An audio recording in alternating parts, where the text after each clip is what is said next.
해외여행 이제 본물 터졌죠? 해외여행의 파트너입니다. 센스톡 통역기인데요. 쌍방향 통역기로 16개국 언어로 됩니다. 여행뿐만 아니라 쇼핑, 비즈니스 할 때도 외국인과 아주 전혀 불편 없고요. 목에 이렇게 거는 건데요. 아주 이쁘고 휴대폰보다 작고 간단합니다. 조작법도 간단하고요. 1644-1329 전화하시고요. 애국 기업입니다. 집에서는 또 학습기가 된다는데요. 영어, 중어, 일본어는 강의가 됩니다. 84권의 교재가 들어있습니다. 센스톡으로 16개국 통역하고 집에서는 학습기로 이봉규 TV 특별 할인 대매출입니다. 1644-1329 전화하시고요. 애국 기업이에요. 애국 기업. 아, 기가 막힙니다. 장만하세요. 네, 여러분 안녕하십니까? 강신업 변호사가 어저께 중대 선언을 했는데요. 안철수 고발하는 거 이루어졌는지 다시 연결해서 알아봅니다. 강 변호사님 안녕하세요. 네, 강신업입니다. 어저께 뭐 안철수를 고발한다고 중대 선언했는데 오늘 뭐 한 겁니까? 기자회견 오늘 한다고 그랬는데. 네, 했습니다. 서울중앙지검을 찾았어요. 네. 오후 1시에 기자회견을 열고 고발장을 전격적으로 접수시켰습니다. 아, 고발장 오늘 접수시켰어요? 네, 시켰습니다. 아, 그거 이제 못 들은 사람을 위해서 어떤 고발장인지 설명해 주세요. 네, 일단은 안철수 대선 후보 시절에 말이죠. 그때 경선 후보죠, 정확히 말하면. 그렇지. 예. 그때 유세버스를 운영을 했거든요. 예, 예. 근데 그것을 불법 개조를 했습니다. 예. 예, 그래가지고 그 랩핑이라고 그러죠. 광고 문구, 창문을 다 가리고 뭐 이러는 바람에. 네. 그리고 또 이제 문을 통해서만 공기가 들어갈 수 있고 전혀 이제 다른 곳으로는 공기라든 것이 이런 것들이 이제 통로 유통이 안 되는 이런 상황을 만들어놨죠. 네. 그런 상황에서 당시 운전 기사와 그리고 지역 그 국민의 당이죠 당시 이 사무 관리하는 사람이 두 명이 사망을 한 적이 있습니다. 이것이 2022년 2월 15일 정도 되는데요. 네. 그때가 언제냐면은 그 경선 유세를 하고 첫날입니다. 네. 이때 그래서 다시 말하면 이 불법 개조한 유세버스를 타고 다니다가 이 관리를 잘못해가지고 문을 안 열어놓고 계속해서 문을 닫고 있었는데 근데 이제 이 따뜻하게 하기 위해서 발전 장치를 거기 운영을 했다는 거예요. 네. 그러면서 거기서 이제 일산화탄소가 나와서 질식을 해서 죽은 겁니다. 네. 근데 이제 이런 경우가 이제 중대재해법 위반이 되거든요. 네. 그래서 그때도 중대재해법 위반이라는 얘기가 있었는데 어떻게 된 일인지 그냥 유야무야 그냥 묻히고 말았습니다. 그랬죠. 예. 지금 그때 기사를 찾아보니까 당시에 뭐 조사를 좀 했다 뭐 이런 얘기도 나오고 뭐 그랬는데 제가 보기에는 법률을 검토해 봤더니 예. 이것이 중대재해법 위반이 저는 충분하다 이렇게 보는데 당시는 어쨌든 이것이 이제 그렇게 뭐 제대로 기소가 된다든지 내지는 그렇게 되지 않았습니다. 예. 그런데 제가 이거를 찬찬히 검토를 하고 당시에 이제 기사라든지 이런 것들을 찾아보니까 예. 저는 중대재해법이 법을 하나하나 검토를 했거든요. 네. 그런데 중대재해법 위반이 된다는 결론에 이르렀고 그래서 검찰에 전격적으로 고발장을 낸 겁니다. 그러면 그러면 이 고발장이 접수되면은 이게 수사가 언제 들어가는 겁니까? 네, 수사는 뭐 금방 들어가긴 어려울 겁니다. 그러니까 이제 3.8 전당대회가 있지 않습니까? 이제 뭐 한 달 한 5일 정도 남았는데요. 그 전엔 들어가기가 어렵나? 예, 그 전에 어떤 결론이 나긴 어려울 텐데. 네. 그리고 아무래도 또 이제 고발인 조사, 예. 고발을 한 제가 먼저 조사를 받고, 네. 그다음에 이제 피고발인 조사를 하고 그래야 되는데, 네. 지금 이제 전당대회에 들어가 있기 때문에 네. 이것을 아마 조금 미룰 수도 있고, 더군다나 이 배정이 되는 데가 좀 시간이 좀 걸립니다. 그래요? 오늘 내달해서 오늘 뭐 이게 되는 게 아니거든요. 네. 자, 그런데 어쨌든 간에 제가 이제 이와 같이 고발장을 제출했는데 이것은 중대재해법 위반이고 산업안전보건법 위반이라고 보는 것이고 네. 그다음에 사실은 말이죠. 이게 제가 이제 고발을 하게 된 동기라든지 이유에 대해서 궁금해하실 수도 있거든요. 네. 그것이 아무리 제가 된다 하더라도 이미 2022년이니까 1년이 지나지 않았습니까? 그렇죠. 예. 그리고 당시 크게 뭐 이렇게 문제가 되지 않고 넘어갔는데 그것을 왜 다시 꺼내드느냐 이렇게 생각을 할 수도 있지 않습니까? 예. 근데 이거는 말이죠. 그때 뭐 경찰에서 뭐 조사를 하느니 뭐 이런 얘기를 했지만 제대로 경찰에서 조사를 하고 무혐의를 내렸다 뭐 이런 것보다는 아마 수사가 제대로 이행이 안 된 것 같고 예. 그다음에 그 돌아가신 분들하고 협상이 되다 보니까 그분들이 크게 문제를 안 삼아서 이것이 그냥 지나갔을지 모르지만 네. 실제로는 이것이야말로 이 범털과 개털의 차이가 여기서 나타난다고도 볼 수 있고 네. 또 하나는 이번에 이제 이 안철수 의원이 또 이제 당 대표 나오지 않았습니까? 예. 예, 당 대표 나오면서 또 구멍난 양말 뭐 이것들을 네. 이제 또 보이고 쇼를 하고 뭐 저는 쇼라고 봅니다. 예. 기획된 쇼라고 보는데 이러다 보니까 이거 과연 안철수 의원이 정말 국민을 위한 정치를 하는 건가? 그때도 이렇게 그야말로 돈도 있다 그러면서 그야말로 돈 아끼기 위해서 그랬다는 말이 파다했거든요. 예. 그래가지고 이렇게 사람까지 죽게 하고 이 책임이 안철수한테 저는 있다고 보는데 법적 책임이 아니라 하더라도 어쨌든 안철수 유세버스에서 사건이 일어났으니 안철수한테 책임이 있는 거죠. 예. 자, 그렇지. 그런데 그런 어떤 책임도 있고 그런데 이렇게 유야무야 넘어갔는데 이번에도 보니까 또 빵꾸난 양말을 신고 이렇게 또 뭐 쇼를 하고 그러는데 저는 그래서 그때 보였던 유세버스에서의 사고라든지 그 전에 안철수 의원의 어떤 정치 행태라든지 요새 보이는 행태가 안철수 의원은 더 이상 정치를 안 하면 좋겠다. 저는 이런 결론에 이른 겁니다. 그래서 좀 이제 심하게 말씀드리면 안철수의 정기 축출 이거를 저는 필요하다는 결론에 이뤘기 때문에 그래서 이제 경종을 울리는 의미에서 이렇게 이제 고발에 이른 거고 그다음에 이제 오늘 고발하지 않았으면 추가 고발을 제가 예고합니다. 추가 고발이? 예. 예, 추가 고발. 예. 오늘도 사실은 기자회견을 하면서 일부 그 얘기를 했습니다만은 지금 안철수에 대해서 제가 자본시장법 위반으로 추가 고발을 예고했습니다. 아이고야. 예, 자본시장법 위반이 뭐냐면 아마 박사님 아실 텐데 그 주가시장 교란시키고 뭐 그러면 그다음에 그것이 바로 이제 자본시장법 위반이지 않습니까? 그게 굉장히 무겁습니다. 그래요? 얘도 굉장히 무거워. 자본시장법을 위반시킨다는 교란시킨다는 거는 큰 죄로 봅니다. 자, 그런데 뭐냐면 안철수 의원이 정치를 시작한 지가 2010년인가 뭐 그때부터 됐어요. 한 13년 됐는데 계속해서 이 안랩이라고 하는 주식을 갖고 있지 않습니까? 근데 이 안랩을 갖고 있으면서 이거를 갖다가 완전히 다른 사람한테 회사를 넘긴 것도 아니고 주식을 백지 신탁한 것도 아니고 그다음에 안랩이라는 회사의 이름을 갖다가 바꾼 것도 아니고 그 안랩이 바로 안철수 연구소예요. 그렇지. 안철수 연구소라고 부르다가 그냥 줄여가지고 안랩이라고 한 것뿐이지 그대로 있는 겁니다. 자, 이러다 보니까 안철수가 대선에 나갈 때마다 안철수가 무슨 뭐 국회의원에 나가고 또 서울시장에 나가고 또 당대표가 나오고 이럴 때마다 그냥 주식이 요동을 치는 거예요. 그래가지고 이게 얼마 전에도 그 대선 나왔을 때 경선 나왔을 때 20만 원까지만 올라갔었거든요. 그렇지. 근데 이게 원래가 제가 알아보니까 이게 적정 주가가 한 10,000원에서 15,000원밖에 안 된답니다. 근데 지금도 오늘인가 어젠가 96,000원이에요. 그럼 저는 뭐라고 보는 거냐? 안철수가 진짜로 만약에 정치를 하려면 이걸 백지신탁을 하든 완전히 손을 떼고 자기 정계의 행보 때문에 주식이 왔다 갔다 하는 이런 일은 막아야 된다. 왜 그러냐면 주식이 이렇게 왔다 갔다 하니까 주가 조작 세력이 재미 보고 또 큰 손이 재미 보고 반대로 이 개미들은 피눈물 흘리고 그러네. 이런 일이 계속 한 번이라면 이해를 하겠지만 계속 반복되잖아요. 이것이 어떻게 정치를 하는 사람의 자세입니까?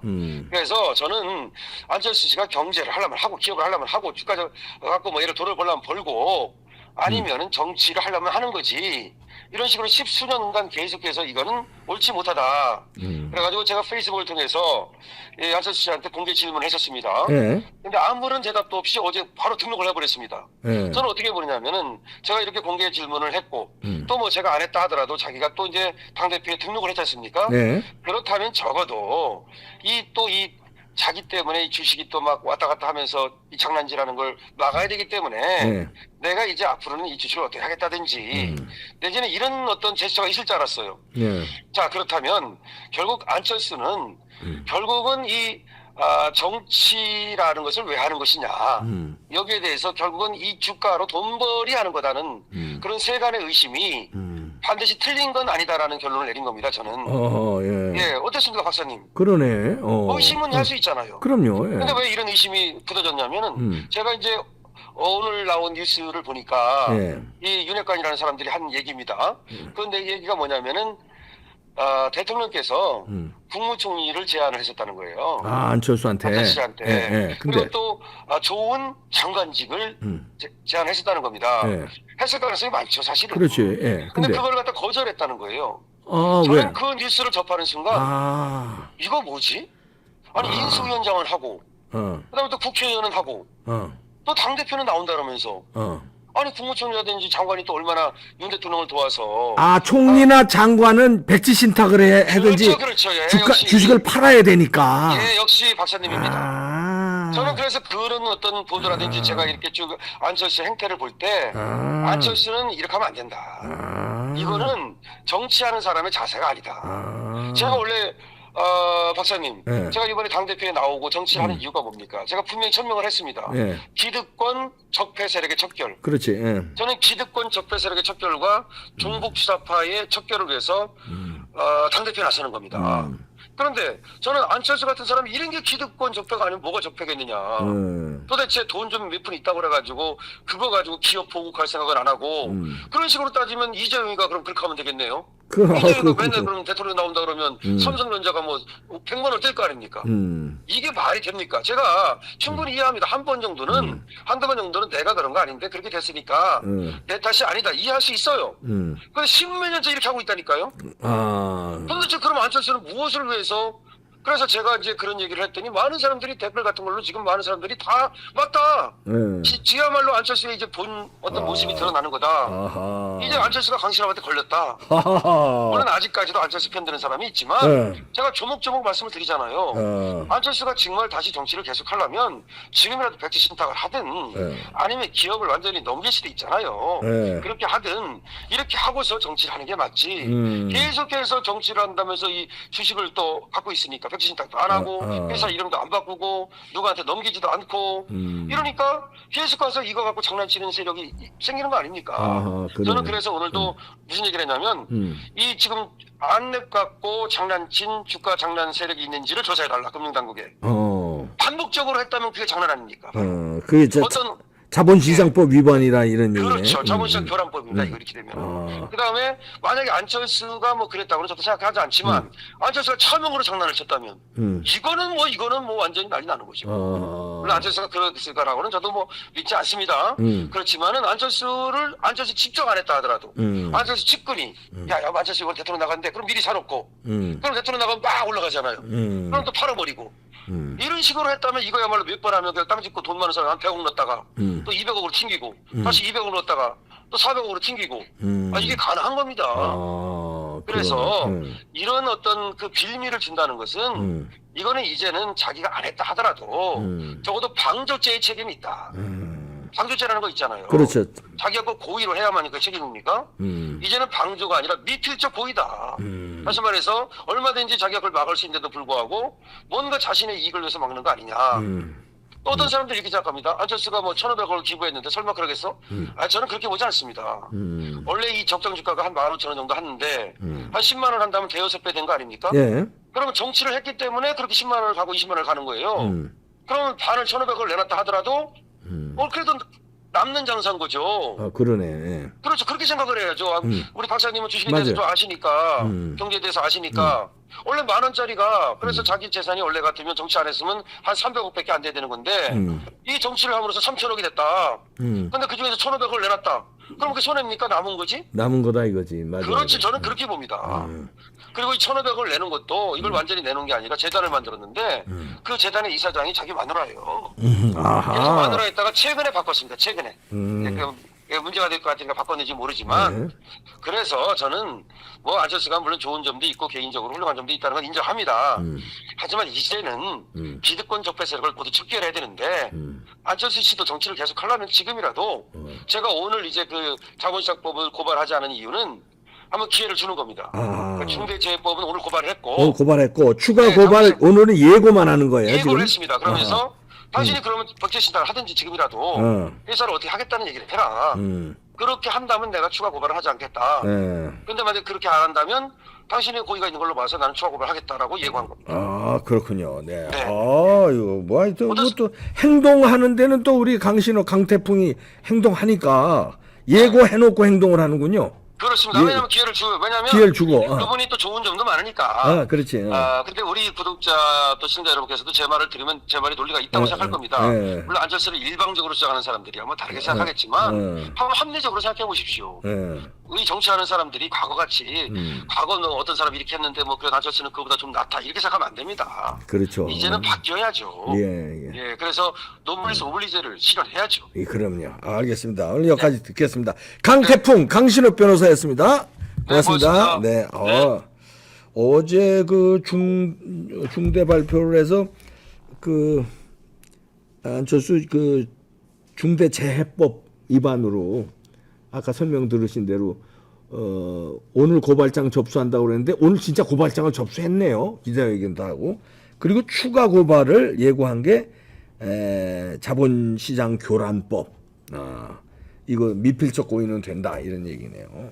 주가가 그렇게 많이 올렸는데 이 테마주라는 게 있거든요. 그래서 장관을 안 맡았구나.